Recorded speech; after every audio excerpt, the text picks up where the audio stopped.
अस्सलाम वालेकुम viewers, welcome back to my YouTube channel daily tips with Asma. आज की इस वीडियो में हम आपको बताएंगे अज़हान नाम का मतलब क्या है।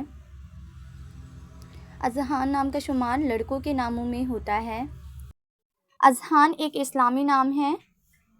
अज़हान नाम की इब्तदाई तारीख उर्दू ज़ुबान से निकलती है।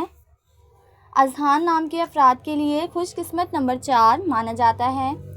माहिरीन के मुताबिक अज़हान नाम के लड़के बहुत रहमदिल होते हैं।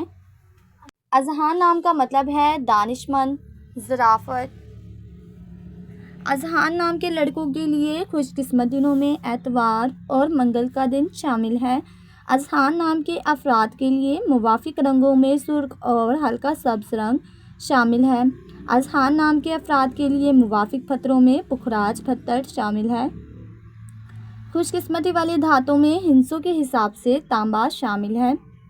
फ्रेंड्स, अगर आप अपने नाम का मतलब जानना चाहते हैं तो कमेंट बॉक्स में अपना नाम लिखें। इंशाल्लाह हम आपके नाम की वीडियो ज़रूर बनाएंगे। Thanks for watching. अल्लाह हाफिज़।